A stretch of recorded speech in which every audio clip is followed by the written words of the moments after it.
Bonjour à tous, nouveau Quintet Flash ce jeudi, direction Enghien à l'occasion du prix de la Porte d'Italie. 14 chevaux âgés de 5, 6 et 7 ans vont en découdre sur la distance de 2150 mètres. Départ donné à l'aide de l'autostart, une épreuve dans laquelle Mathieu Abrivard ne devrait pas taper loin.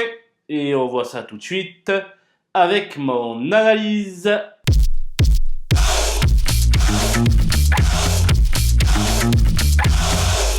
Les bases avec le 3 Jamin de Brion qui a raté sa mise en jambe en dernier lieu.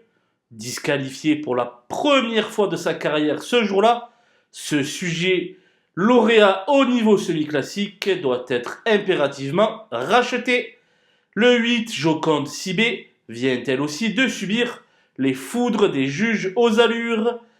Peu habituée à ce genre de bêtises, elle devrait reprendre le cours de ses bons résultats. Le 12, Just for Lova, vient de monter sur le podium d'une épreuve très relevée du côté de Graigne. Même en seconde ligne, il devrait prendre une part active à l'arrivée. Les opposants avec le 7 Indusval, qui possède une bonne vitesse de base, faisant preuve d'une belle constance, il devrait tirer son épingle du jeu. Le 9 Jabal Pur vient de s'imposer sur ce parcours, nanti du numéro 8 derrière la voiture. Ici, les conditions sont diamétralement opposées, mais il possède la pointure à ce niveau. Bien frais, le 11 Japaroflir aura l'avantage d'avoir Alexandra Brivard aux manettes. Ce sujet encore tout neuf a son mot à dire. Pour les belles places, le 4 Aria du Bélé est sur courant alternatif ces derniers temps, mais va retrouver Johan Le Bourgeois en feu actuellement. Plutôt performante sur le plateau de Soisy, je vous conseille de ne pas la mettre de côté. Mon coup de poker sera le numéro 2, Hyacinthe Dijip, lauréat de 2 de ses 3 dernières courses. Cependant, j'ai peur qu'il se retrouve pris de vitesse dès les premiers mètres de course. C'est pourquoi je l'envisage plutôt pour la 5e place. Les outsiders avec le 14, Ivoire Prestance, qui avait débuté sa carrière par 10 victoires d'affilée sur la Côte d'Azur sous la férule des frères Martens.